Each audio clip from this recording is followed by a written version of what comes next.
Good morning, everyone. Welcome. My name is Menachem Creditor. It's my honor to serve as scholar in residence and rabbi for UJA Federation of New York. We bring you Torah and music, blessing, and community every weekday. We've been doing so since March 18th, 2020. Today it is Thursday, March 5th, 2026. Almost 6 complete years of Torah every single weekday morning. And what a blessing it's been to be part of this community with all of you. Ryan and Lydia, Jonathan and Susie, Michelle. So good to see you. Hope that you and yours are safe and well. Sharon and Tara, Barry and George, Boker Tov. Thank you, Penny. It is broadcast 1502. It's good to see everybody. Peter, sending love to you in Frankfurt. Hope that you are well. Scott, nice to see you too. Hi, Cynthia. Bensi, good to see you. Oh, wow, a whole bunch of people just jumped onto my screen on Facebook. Ashley and Rosa, Debbie and Deborah, Arlene, Jack, Amy, Linda, and Cynthia. Good to see all of you. All right, friends, let's take a breath. We're going to sing a bracha, learn some Torah. Okay.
So, good morning, everyone. Boker Tov.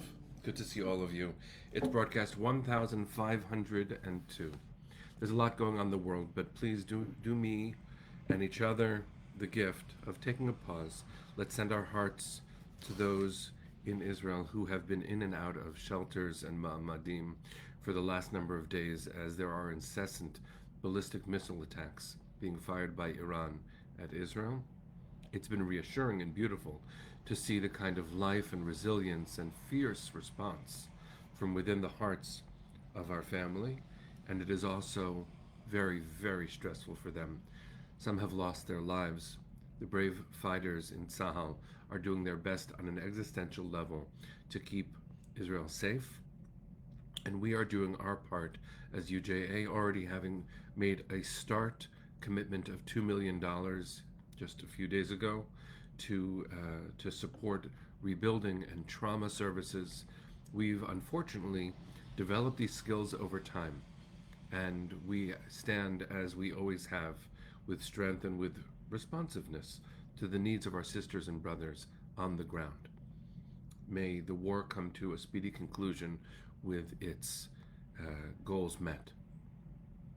It has been quite a journey since October 7th, especially for us to understand on a geostrategic level from Israel's standpoint, which is different from the United States standpoint. And that's a good conversation to have. I hope that you've been enjoying the briefings that we've been offering. There's one happening today. I think it's at 2:30, where we meet with analysts. That's far beyond my understanding. But on the meta level, given all of our work since October 7th, obviously beforehand, but since October 7th, to remember, understand, and combat the many different ways in which Iran was the existential actor behind all of the attacks from Hamas and Hezbollah and the Houthis and Syria. To see the strength of our response is to understand that in the course of Jewish history, sometimes things do change, and for our sakes, for the better. To be able to regain a power, agency in the world means we are no longer only experiencing history happening at us, we are active in response to threat. And that is something, well, not simple, and we should never celebrate destruction nor death. We have to remember that this kind of self-defense was not in the hands of our ancestors, and history would have been different had it been. May we use it well and ethically. May we only use it when we must, but thank God we have it. Here we are, friends, ready to learn again. It's Parshat Ki Tissa, and one of the things that we see in Parshat Ki Tissa is Moses on the mountain. I wanted to look at one specific verse. When Moshe is on the mountain and the golden calf is built by Aaron and the people at the base of the mountain, likely he couldn't have heard it. That's at least the way the story begins to tell us, that he couldn't hear. And when the people woke up the next day after the golden calf had been made to celebrate, God says something to Moshe, and this is where I'd like us to focus for today. The Hebrew, and this is chapter 32, verse 7.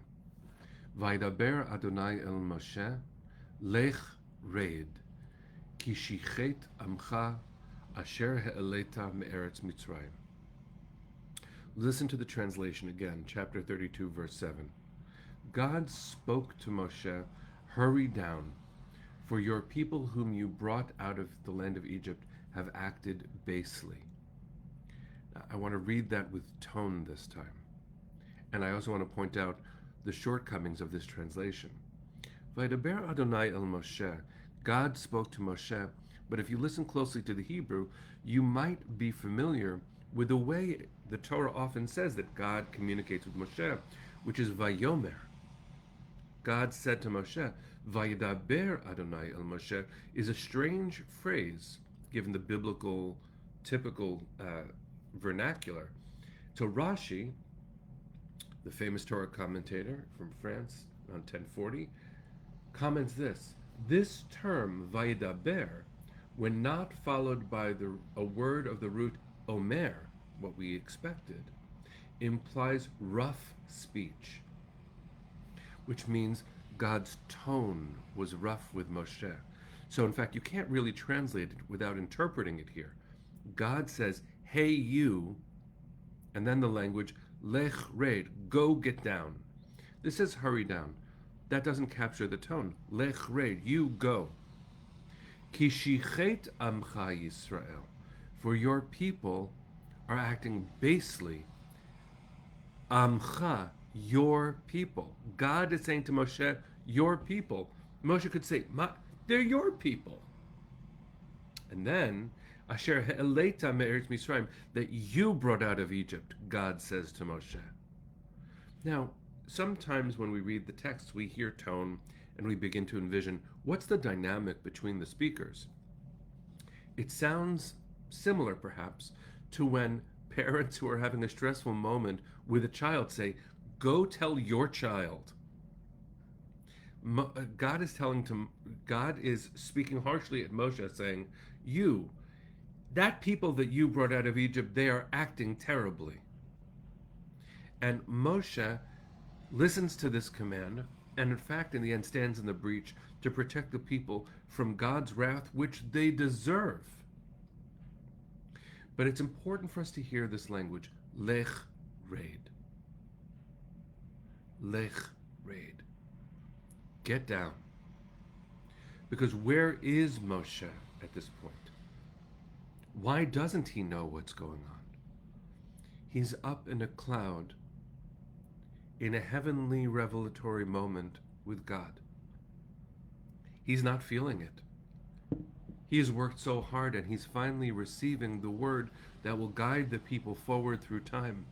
He's removed from the pain and the vulnerability and the mistakes and the consequence. And it's so easy to imagine this. Isn't it easy to imagine with the world on fire so often that me and my dalad amot, we say, my 4 cubits, I'm fine here. Moshe was fine there. It's not as hard when you're in direct communion with God. Which is why the language of this verse sounds the way it does. Again, I'll translate it just based on emotionality. And God roughly said to Moses, you get down. They're doing the wrong thing, that people that you brought out of Egypt. Not only is God saying you are responsible, God is saying you can't lead if you're at a distance. I quoted the great Brian Stevenson, a tremendous civil rights leader, a prophetic voice of our time. He has many, many pieces of wisdom, and his life's work is something to be emulated by anyone who seeks to change the world for the better. He also has a phrase, proximity is power. And Moses is a leader called to serve, and you cannot do so from a distance. You cannot do that work if you don't place yourself within the people. There's a great book about this called Primal Leadership. Things by Daniel Goleman and Ann Boyatzkis. And in this book, they say a real leader, a good leader, doesn't speak at the people. A good leader speaks from within the people. That's primal leadership. And Moshe is being, I would say, taught by God, but pushed by God to be such a resonant leader, a primal leader, speaking from within the people. I remember a moment in my own rabbinic education. There was a mentor of ours who used to spend time in the Beit Midrash, in the place where we studied. And it's an older rabbi named Morris Shapiro. Beloved teacher. He didn't teach in a classroom, but he was there to help anybody who was struggling with a text or with an idea.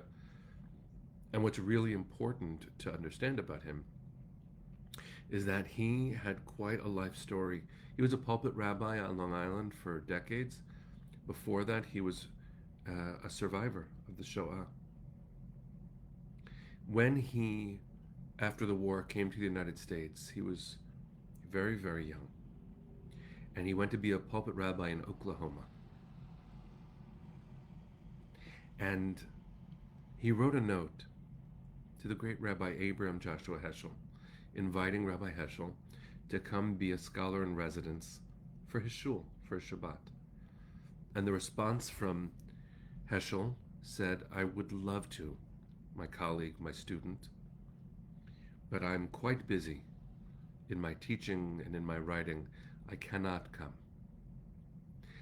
And the response from Rabbi Shapiro was 2 words, Lech Red, from this verse. Go, get down. Rabbi Shapiro was giving tocha, a reproof, a rebuke, to one of the great rabbis of the 20th century, saying, you cannot be a leader of our people if you sequester yourself in an ivory tower, unless you are down in the mud with us, doing the work of leading people in all of our complexity, in the real world as it unfolds, unless you touch the work, which is language that a great UJA leader, Jeff Schoenfeld, uses. Unless you touch the work, that's not leading. And so I invite you, friends, to consider ways for yourself and through community to touch the work, to be connected, to not allow ourselves the distance between us and the people that is our family, the people that is our human family. We are called to come forward and to be within the people if we seek to lead. Lech Red. we must get down and stand on the ground and touch the work. And in that way, learn from how God spoke to Moshe and how Moshe listened and turned out to be exactly the leader we needed. Shari's asking what was the response to the letter. Heschel went as scholar in residence for a Shabbat. Let's send our hearts to the east, friends. Let's sing. Kol hod balevav pnima nefesh Yehudi homiya ulefatei mizrach kadima ayin letzion Sophia od lo avda tikvatenu התקווה בת שנות 2000 להיות עם חופשי בארצנו ארץ ציון וירושלים להיות עם חופשי בארצנו ארץ ציון Virushalayim. Am Yisrael Chai. See you tomorrow, my friends.